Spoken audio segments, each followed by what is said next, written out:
Hello everyone. तो आज का हमारा टॉपिक है एटॉमिक ऑर्बिटल्स। ठीक है, एटॉमिक ऑर्बिटल्स एक्चुअली बेसिकली हैं क्या, वो चीज़ को हमें समझना है। इससे पहले वाले टॉपिक में हमने बहुत सारी चीज़ें हम कर चुके हैं। Heisenberg uncertainty principle, dual behaviour of matter and many more things we have already done. Okay, so इसमें आपको ये समझना है कि एटॉमिक ऑर्बिटल्स क्या होते हैं। ठीक है, फिर हमने स्क्रॉडिंजर इक्वेशन देखा। स्क्रॉडिंजर इक्वेशन में भी हमें बहुत सारी चीज़ें हमें पता चली कि इलेक्ट्रॉन्स किस तरीके से वेव फंक्शन परफॉर्म करते हैं। ठीक है, और उन्होंने किस तरीके से डेरिवेशन दिया। आज हम ये देखेंगे कि एटॉमिक ऑर्बिटल्स क्या हैं। ठीक है, एटॉमिक ऑर्बिटल बनाने से पहले मैं एक चीज़ आपको क्लियर करूँगी कि जो हमने स्क्रॉडिंजर इक्वेशन जो हमने इक्वेशन जो देखा था, उस पूरे थ्योरी में उन्होंने ये भी बताया है कि जो शेल्स होते हैं वो सबसेल्स में they are divided into subshells, और सबशेल्स जो हैं they are again divided into orbitals. ठीक है, अब ये ऑर्बिटल्स क्या हैं, ये सबशेल्स क्या हैं, ये एटॉमिक ऑर्बिटल्स क्या हैं, ये सारी चीज़ें आपको क्लियर होनी चाहिए। क्योंकि जब आपको क्लियर होगा, अभी हम क्या कर रहे हैं, हम एग्जैक्टली उस अपने गोल की तरफ निकल रहे हैं और हम एग्जैक्टली उस एड्रेस पे पहुंचना चाहते हैं जहाँ पे इलेक्ट्रॉन्स हैं। अभी तक तो हमें सिर्फ इतना पता था कि जो इलेक्ट्रॉन्स हैं वो शेल्स में हैं, बट एक्चुअली ऐसे बहुत सारे हमने थियोरम्स पढ़े जहाँ पे ये प्रूफ हुआ कि नहीं, सिर्फ शेल्स में ही इलेक्ट्रॉन्स नहीं हैं। शेल्स जो हैं वो फर्दर डिवाइडेड हैं सबशेल्स में, सबशेल्स जो हैं वो फर्दर डिवाइडेड हैं आपके ऑर्बिटल्स में, और ये ऑर्बिटल्स में ही हमारे इलेक्ट्रॉन जो हैं वो क्या होते हैं, स्टे करते हैं, वहाँ पे रहते हैं। तो वही चीज़ को हम इस पूरे टॉपिक में ब्रीफ में स्टडी करने वाले हैं। ठीक है, अभी एटॉमिक ऑर्बिटल्स आपको समझना है ये क्या है।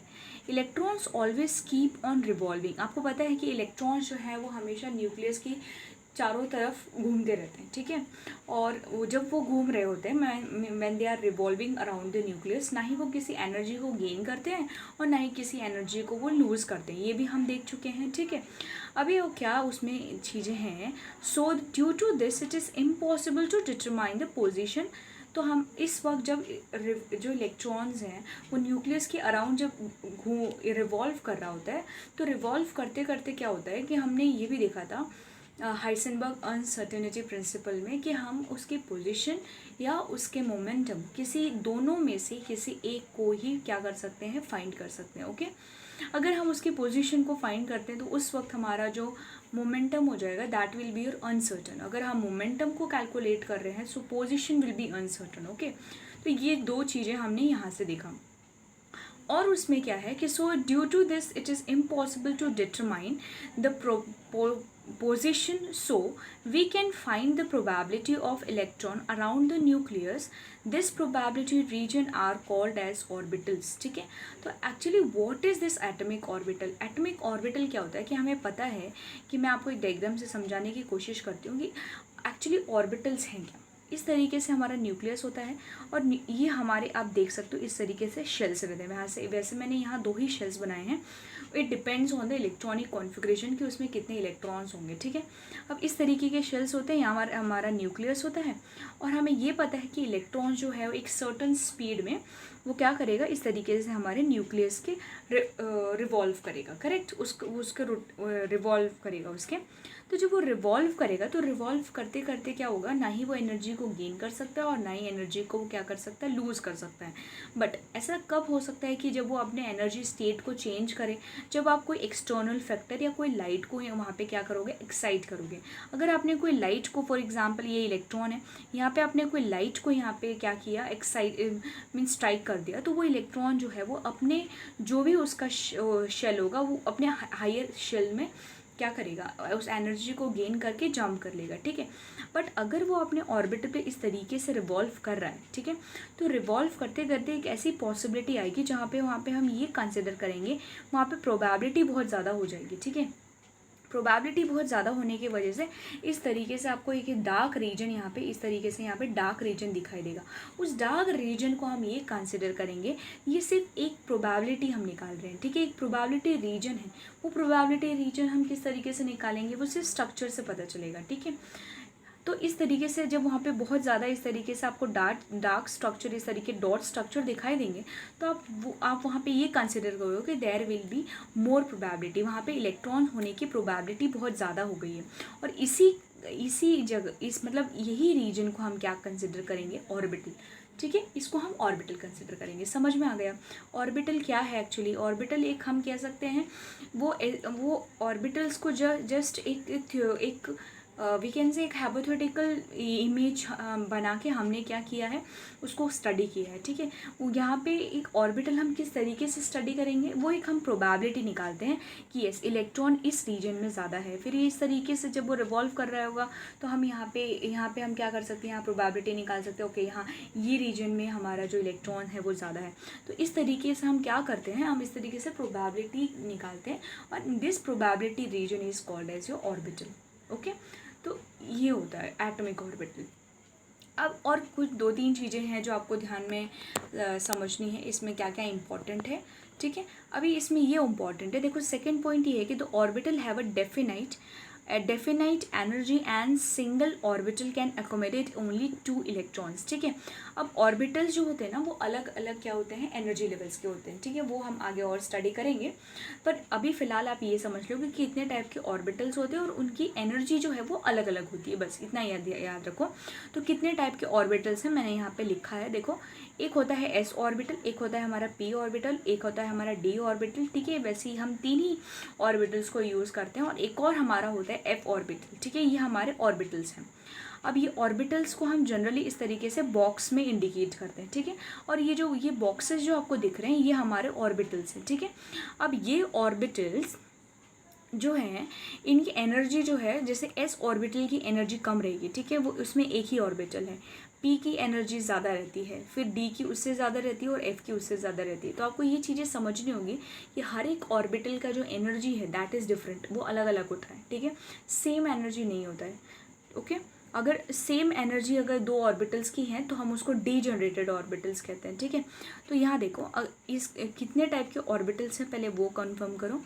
एक हमारा एस ऑर्बिटल है, एक होता है पी ऑर्बिटल, एक होता है डी ऑर्बिटल। ठीक है, ऑर्बिटल जो होता है वो एक बॉक्स इस तरीके से बॉक्स में इंडिकेट करते हैं और इस बॉक्स में भी कितने इलेक्ट्रॉन्स हो सकते हैं, 2 इलेक्ट्रॉन्स हो सकते हैं।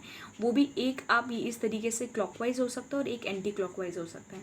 दोनों इलेक्ट्रॉन साथ में कभी भी क्लॉकवाइज नहीं हो सकते और कभी भी एंटी क्लॉकवाइज नहीं होते हैं। ठीक है, अब मैं इसके बारे में और आपको ब्रीफ में बताऊँगी, बट आपको सिर्फ अभी यहाँ ये ध्यान रखना है कि जितने भी हमारे ऑर्बिटल्स होते हैं उनकी कितने ऑर्बिटल्स होते हैं पहले वो भी समझ लो।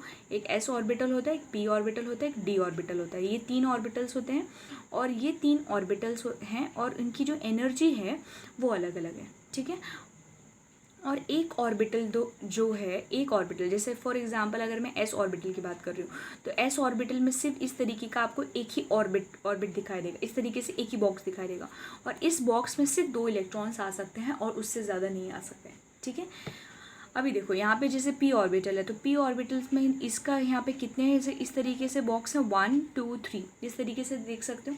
और हमने ये देखा था कि एक जो हमारा इस तरीके से एक ऑर्बिट जो होता है उसमें 2 इलेक्ट्रॉन्स है तो इसमें मैक्सिमम कितने इलेक्ट्रॉन्स आ सकते हैं, तो वो हमारे 6 इलेक्ट्रॉन इसमें मैक्सिमम आपके पी ऑर्बिटल्स में 6 इलेक्ट्रॉन्स ऑक्यूपाई कर सकते हैं। तो ये चीज़ आप ध्यान रखो कि एस ऑर्बिटल में 2 इलेक्ट्रॉन्स अकोमोडेट हो सकते हैं, सिमिलरली पी ऑर्बिटल में 6 इलेक्ट्रॉन्स अकोमोडेट हो सकते हैं एंड सिमिलरली डी ऑर्बिटल, अभी डी ऑर्बिटल जो है उसमें इस तरीके के 5 ऑर्बिट्स रहते हैं, 1 2 3 4 5। ठीक है, और हर एक अगर एक ऑर्बिटल में 2 इलेक्ट्रॉन्स है तो सी 5 ऑर्बिट है यहाँ पे, तो कितने इलेक्ट्रॉन्स होंगे 10, मतलब मैक्सिमम इसकी जो कैपेसिटी है electrons holding capacity D orbital की वो 10 है। ठीक है, तो ये चीज़ें आपको थोड़ी ध्यान रखनी है कि कितने ऑर्बिटल्स हैं, एस ऑर्बिटल है, पी ऑर्बिटल है, डी ऑर्बिटल है, इस तरीके से ऑर्बिटल्स ध्यान रखने हैं। और एक ऑर्बिटल में 2 इलेक्ट्रॉन्स, पी ऑर्बिटल में 3 इस तरीके के ऑर्बिट्स होते हैं और maximum electrons 6 electrons can accommodate, और डी ऑर्बिटल्स में 10 इलेक्ट्रॉन्स 5 ऑर्बिट्स हैं और 10 इलेक्ट्रॉन वहाँ पे क्या हो सकते हैं, मैक्सिमम ऑक्यूपाई हो सकते हैं, मैक्सिमम हम टेलिंग। ठीक है, मिनिमम ऑक्यूपाई हो सकते हैं। सो ये चीज़ें ध्यान में रखनी है। और इसमें क्या ध्यान रखना है कि वही चीज़ अभी नेक्स्ट जो है, जैसे मैंने आपको बताया था कि शेल्स जो है again they are divided into subshells, और सबशेल्स जो है वो ऑर्बिटल्स में है। ठीक है, so each shells have divisions and it contain subshells and subshells are further divided into orbitals। ठीक है, तो ये चीज़ें आपको समझना है कि इलेक्ट्रॉन्स जो है वो सिर्फ शेल्स में नहीं है। इलेक्ट्रॉन्स कहाँ पे हैं? ऑर्बिटल्स में है, एटॉमिक ऑर्बिटल्स में। और ये एटॉमिक ऑर्बिटल्स कहाँ पे हैं? शेल्स में सबशेल्स हैं, सबशेल्स में ऑर्बिटल्स हैं, और ऑर्बिटल्स के अंदर इस तरीके से इलेक्ट्रॉन्स हैं। ठीक है, इसको हम समझने के लिए मैं आपको एक छोटा सा एग्जाम्पल की एक और एग्जाम्पल के थ्रू आपको ये समझाने की कोशिश करती हूँ कि किस तरीके से इलेक्ट्रॉन्स को और बेटर वे में अंडरस्टैंड चीज़ों को समझ सकते हो। ठीक है, ठीक है। अब देखो, ये चीज़ को हम समझने की कोशिश करते हैं कि फॉर एग्जांपल मैंने एक आपका जनरल एक एग्जांपल उठाया है और उसको उसी से हम समझने की कोशिश करते हैं कि एक्चुअल में ये हमारा जो ऑर्बिटल्स है, सबशेल्स है, शेल्स है, वो उससे किस तरीके से हम समझ सकते हैं। ठीक है, अभी फॉर एग्जांपल एक कंसिडर करो कि एक कोई हाउसिंग सोसाइटी, कोई भी आप नाम दे सकते हो, कोई भी आपकी हाउसिंग सोसाइटी है जिसमें आप रहते हो। ठीक है, उसमें इस तरीके से अलग अलग बिल्डिंग है। ठीक है, फॉर एग्जांपल ये इस तरीके से बिल्डिंग है और हम कोई भी एक सोसाइटी ले लेते हैं। इस बिल्डिंग का आप कोई भी कुछ भी नाम दे दो। फॉर एग्जांपल ये जो हमारा बिल्डिंग है उसको ए नाम दे दो, इसका बी नाम दे दो, इसका सी नाम दे दो, इसका डी नाम दे दो। इस तरीके से हमारे एक हाउसिंग सोसाइटी है और उसमें इस तरीके से ही हमने क्या किया, बिल्डिंग्स को नाम दे दिया। ठीक है, अब उसमें से हम कोई भी एक बिल्डिंग को उठा लेते हैं। ठीक है, कोई भी एक बिल्डिंग का मतलब ये आपके शेल्स हो गई। ये जो भी हमने जो बिल्डिंग की बात कर रहे हैं, दे ऑल आर शेल्स, ये अलग अलग शेल्स हैं। ठीक है, जैसे हमने जो भी शेल्स पढ़े, ठीक है, 0 1 2 3 इस तरीके से n=2 शेल्स, तो ये आपके सेल्स हो गए। अब ये शेल्स में हमने फॉर एग्जांपल हमने ये वाला जो बिल्डिंग है वो उठा लिया। ठीक है, ले लिया।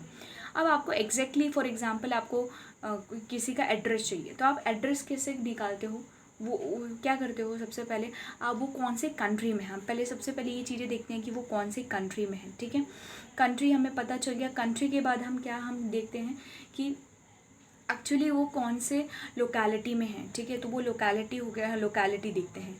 ठीक है, तो आप कंट्री देखते हो, कंट्री के बाद आप लोकेलिटी देखते हो, फिर आप लोकेलिटी के बाद क्या करते हो, उसका जो भी आपका रूम है, रूम नंबर, वो रूम आप देखते हो। फिर रूम्स में भी हमारे क्या रहते हैं, सॉरी, फ्लैट नंबर देखते हो, flat number, okay, flat number देखते हो। फिर फ्लैट नंबर के बाद हमारा रूम नंबर आता है।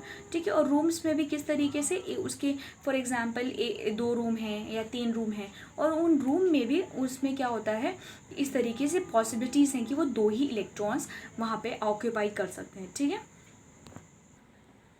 ठीक है, तो ये इस तरीके से बिल्डिंग हमारे हो गए, बिल्डिंग ABCD। अब आपको क्या करना है कि फॉर एग्जांपल आपका कोई फ्रेंड है, आपको उसका एड्रेस निकालना है। ठीक है, तो आप क्या करोगे, सबसे पहले आप क्या करोगे, उसके बिल्डिंग नंबर निकालोगे। फिर वो कौन से बिल्डिंग नंबर में कौन से फ्लोर पे रहता है वो आप निकालोगे।